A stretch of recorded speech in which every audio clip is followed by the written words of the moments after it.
আইএসএফের খাম পতাকা দিকে উড়িয়ে দাও, উড়িয়ে দাও, উড়িয়ে দাও, আইএসএফের খাম পতাকা দিকে উড়িয়ে দাও, উড়িয়ে দাও, উড়িয়ে দাও। বামপন্থ সমর্থিত ইন্ডিয়ান সেকুলার ফ্রন্টের মনোনীত প্রার্থী পীরজাদা নওশাদ সিদ্দিকী মহাশয়, আপনাকে জানাই স্বাগতম, স্বাগতম, স্বাগতম। ভাইজান তোমায় জানাই ওয়েলকাম, ওয়েলকাম, ওয়েলকাম। ভাইজান তোমায় জানাই স্বাগতম, স্বাগতম, স্বাগতম। তাই ভাইজান যেখানে আমরা আছি সেখানে, আরে ভাইজান যেখানে আমরা আছি সেখানে। আরে এই আমাদের সংগ্রাম চলছে, চলবে। এই নওশাদ ভাইয়ের সংগ্রাম চলছে, চলবে। আরে তাই তো বলি, বোম বন্দুক দেখে ভাঙড়ের যুবকদের আটকে রাখা যায়নি, যাবে না। যায়নি, যাবে না। আরে বোম বন্দুক দেখে ভাঙড়ের যুবকদের আটকে রাখা যায়নি, যাবে না। যায়নি, যাবে না। আরে তাই তো বলি, বোম বন্দুক হটিয়ে ফেলো, পেন খাতা হাতে তোলো,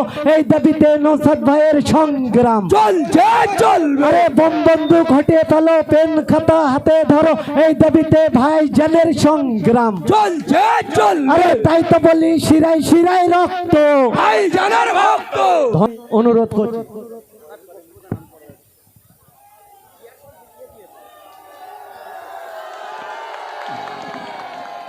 উপস্থিত আজকে বেওতা 1 নম্বর অঞ্চলের আইএসএফ এর কর্মী ভাই বন্ধু, আমার মায়েরা বোনেরা অনেকেই আছেন। সব থেকে যেটা বলার, আমার নেতা,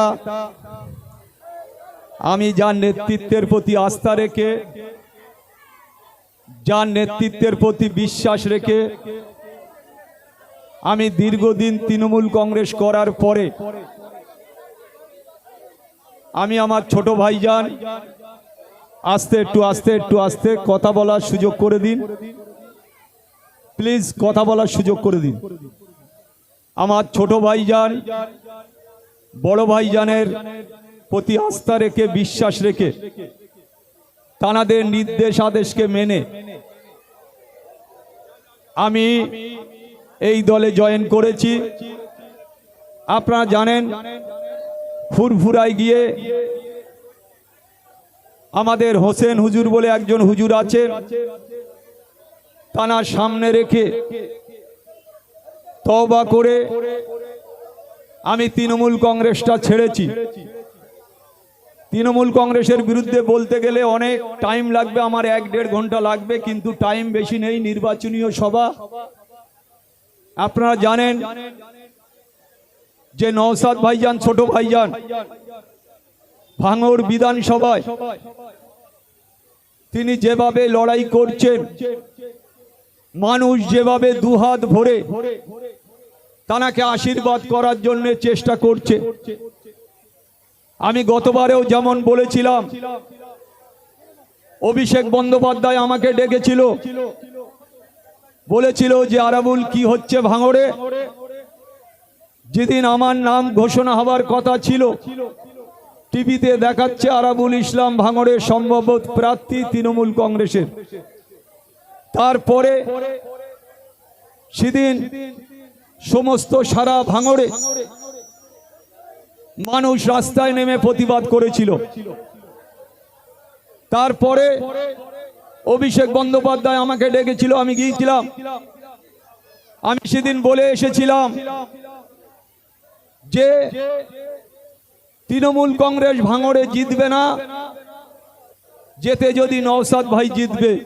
সেদিন আমি বলে এসেছিলাম 2021 সালে, এটা আপনাদের মনে রাখতে হবে।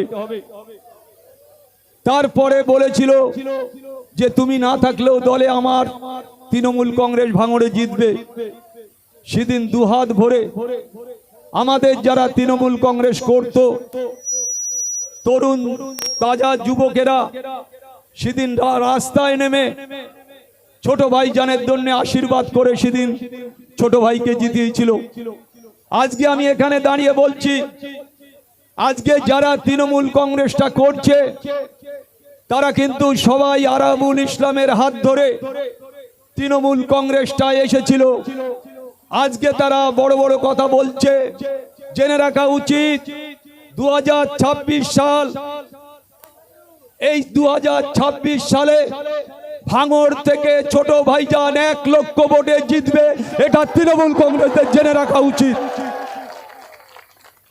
বড় বড় ফোটানি চলছে, ফোটানি, লোক নেই জন নেই, নিধিরাম সর্দার 1 লোক ভাঙড়ে, সারা ভাঙড়ে একটা অঞ্চলে, যে কোনো অঞ্চলে মিটিং করেন, সেখানে একই লোক নিয়ে সারা ভাঙড়ে ঘোরান। আমি এই অঞ্চলের যারা নেতৃত্ব আছে, আমি তাদের হুঁশিয়ারি দিয়ে বলতে চাই, সাবধান হয়ে যান, বেশি বাড়াবাড়ি করবেন না। 2026-এ ভাঙড়ে যদি আপনাদের থাকতে হয়, তাহলে কোন রকম উচ্চই করবেন না, এটা জেনে রাখুন। আমি বলছি যে নওশাদ বার নীতি আদর্শ, তিনি যেভাবে মানুষের সাথে থেকে, মানুষের পাশে থেকে, মানুষকে আশীর্বাদ করে মানুষকে আজকে পথ দেখিয়েছেন, ন্যায় নীতির উপরে দাঁড়িয়ে লড়াই করে, একদিকে বিধানসভায় দাঁড়িয়ে লড়াই করছেন, একদিকে ভাঙড়ের মাটিতে লড়াই করছেন, একদিকে গোটা বাংলায় যেভাবে উনি চষে বেরিয়েছেন, এবারে দেখতে পাবেন যে আইএসএফ পশ্চিম বাংলার কতগুলো সিট পায়, এবারে আপনারা দেখতে পাবেন। কিন্তু ওনার পরিশ্রম, উনি যেভাবে পরিশ্রম করছে বাংলার মাটিতে, বাংলায় তৃণমূল কংগ্রেসের নেতৃত্ব আজকে হতাশ হয়ে গেছে। আজ মমতা বন্দ্যোপাধ্যায় পর্যন্ত হতাশ হয়েছে। অনেকে আমার প্রশ্ন করেছে, জারাবুল ইসলাম তুমি তো তৃণমূল কংগ্রেস 98 সাল থেকে করেছো। আমি 98 সালতে নয়, আমি 84 সালতে মমতা বন্দ্যোপাধ্যায়ের সাথে তৃণমূল কংগ্রেসটা করেছি। আজকে আপনাদের বুঝতে হবে, ওই দলটা হচ্ছে তোলাবাজির দল। ওই দলটা তোলা তুলে যে কেন্দ্র নেতৃত্বের কাছে টাকা পৌঁছতে পারবে, সে তৃণমূল কংগ্রেসের নেতা, এটা আপনাদের জেনে রাখতে হবে।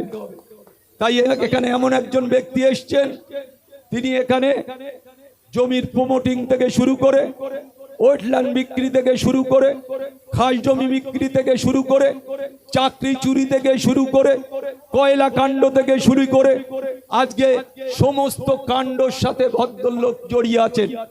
তাই আপনাদের মনে রাখতে হবে, যে ব্যক্তি ক্যানিংকে শেষ করেছে, যে ব্যক্তি ভাঙড়ে 2.5 বছর থাকার পরে ভাঙড়কে শোষণ আর শাসনের নামে আজকে মানুষের উপরে অত্যাচার করেছে, আজকে গোটা ভাঙড়ের মানুষ তৃণমূল নামক দলটাকে আর দেখতে পাচ্ছে না, পছন্দ করছে না, এটা আপনাদের ভাবতে হবে। তাই আমি এখানকার মা ভাই বোনেদের কাছে বলবো যে আমরা এমন একজন নেতা পেয়েছি বাংলায়, যার নেতৃত্বের প্রতি আস্থা রেখে, জীবনকে বাজি রেখে লড়াই করার মতন জায়গা আমাদের তৈরি হয়েছে। আমি ক্যানিংয়ে যখন প্রচারে যাই, সবাই ছোট ভাইজানের দোয়া আশীর্বাদ করে। ছোট ভাইজানের কথা না বলে তারা এগুতে পারে না, ছোট ভাইজানের কথা না বলে তারা মিটিং শুরু করতে পারে না। ক্যানিং এর মাটিতেও একটা জায়গা তৈরি হয়েছে। আমি আজকে এখানে দাঁড়িয়ে বলছি, নওশাদ সাহেব এখানে, ছোট ভাইজান এখানে লক্ষাধিক ভোটে জিতবে, আরাবুল ইসলাম ক্যানিং এ থেকেও বিপুল ভোটে জয়যুক্ত করবে, এটা আজকে আমি এখানে দাঁড়িয়ে বলে যাচ্ছি। আমি জানি যে ক্যানিং এর মাটিতে মানুষ যেভাবে তাদের চোখের কান্না, কালকে বয়স্ক লোকেরা হাত ধরে কাঁদছে, বলে বাবা তোমাকে ক্যানিং উদ্ধার করতে হবে, ক্যানিং এর মানুষের পাশে দাঁড়াতে হবে। নওশাদ বাবাজি তোমাকে ক্যান্ডিডেট করেছে, আমরা ক্যানিং এর মানুষ, আমাদের বুক ভরে গেছে, আমরা লড়াই করব, মৃত্যুবরণ করব, তবে 1 ইঞ্চি জায়গা তৃণমূলকে ছাড়বো না। আজকেও আমি দুপুরের পর থেকে বিভিন্ন গ্রামে ঘুরে ঘুরে যাচ্ছিলাম, যখন কাতারে কাতারে মায়েরা, বোনেরা, ভাইরা, বয়স্ক গুরুজনরা ছুটে ছুটে আসছে আমার হাতে হাত দেওয়ার জন্য। আমি দাঁড়িয়ে আমি তাদের হাতে হাত দিয়ে দোয়া চাইছিলাম। একজন বয়স্ক লোক কেঁদে ফেলেছে, যে আরাবুল তুমি নিশ্চয়ই আমাদের ছেলের মতো, আমি তোমার কাছে বলবো তুমি শক্ত হয়ে লড়াই করবে, ক্যানিং এর মানুষ 2 হাত ভরে ভোট দেওয়ার জন্য তৈরি আছে। বলে আমি আমার মৃত্যু, আমি আমার 100 বছরের কাছাকাছি আমার বয়স, আমি দেখে যেতে চাই যে ক্যানিং এ আরাবুল ইসলাম জিতেছে, আমি মৃত্যু হলেও আমার কোনো কষ্ট হবে না। বলে এটা আমি চ্যালেঞ্জ করে বলছি, 100 বছরের বয়সে কয়েকজন আমাকে বলছে। আজকে ভাবতে হবে,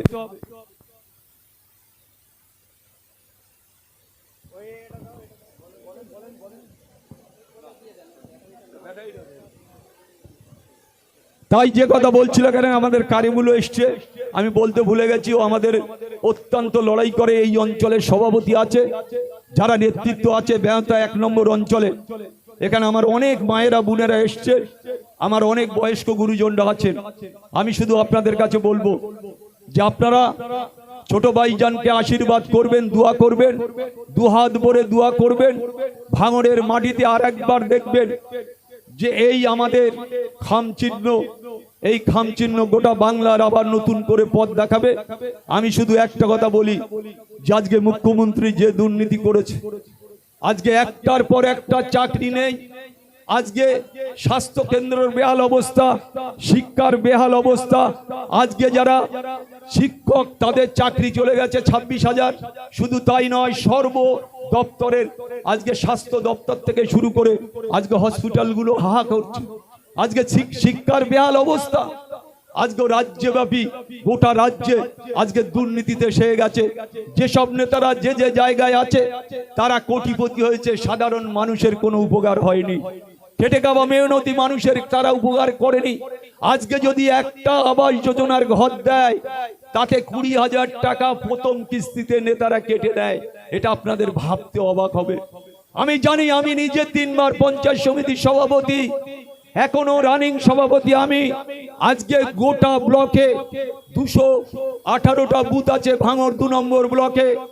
আপনারা অবাক হবেন যে আজকে প্রতিটা মানুষ আমার কাছে এসে অভিযোগ করে যে আজকে আমাদের ঘর নিতে গেলেও আমাদের আগে নেতাদের টাকা দিতে হয়, তারপরে আমরা ঘর অ্যালটমেন্ট পাই।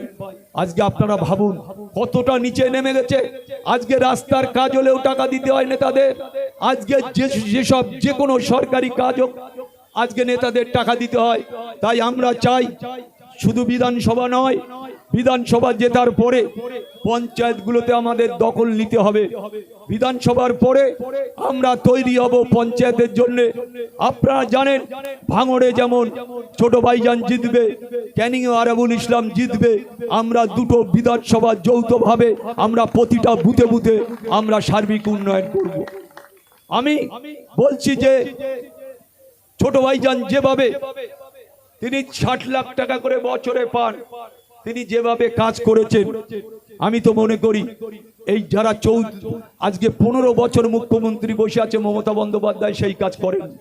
আমিও তো বিরোধী দলে এক সময় ছিলাম 2006 থেকে 11। আমি দক্ষিণ 24 পরগনার কাজের ক্ষেত্রে আমি 1 নম্বর হয়েছিলাম। সেদিন আপনারা দেখেছিলেন পেপারে যে দক্ষিণ 24 পরগনায় কাজের ক্ষেত্রে আরাবুল ইসলাম 1 নম্বর জেলা শাসক বলেছিল, ডিএম সাহেব বলেছিল।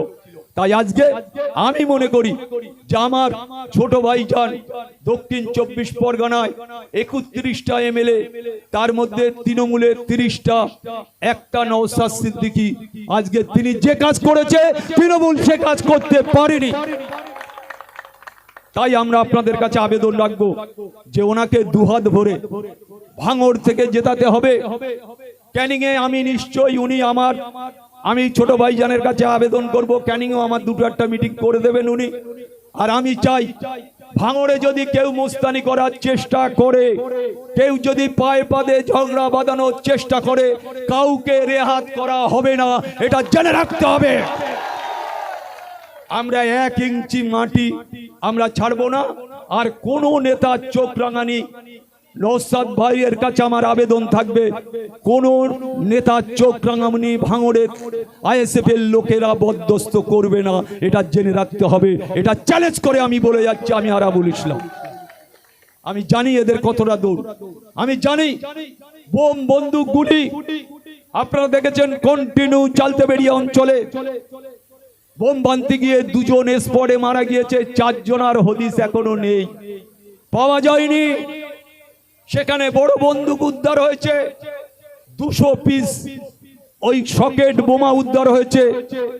আজকে প্রতিটা অঞ্চলে আমার কাছে বিভিন্ন অঞ্চল থেকে গিয়ে গিয়ে বলছে, দাদা সব অঞ্চলে অঞ্চলে বোম গুলি বন্দুক তৈরি করার জন্য এই মোল্লা সাহেব ক্যানিং থেকে এনে সমস্ত অঞ্চলে পাঠাচ্ছে। উনি কি রক্তের হোলি খেলা খেলতে চান? উনি কি তিনি আইএসএফ এর সাথে চ্যালেঞ্জ করতে চান? আইএসএফ এর যথেষ্ট কর্মী আছে, তারা নিজেরা রক্ত ঘামিয়ে, নিজেরা নিজেদের পয়সা দিয়ে নিজেরা লড়াই করে ভাইজানকে জেতায়। এবারেও তারা লড়াই করছে, নিজেদের ঘাম ঘামিয়ে তারা আয় উপায় করে আজকে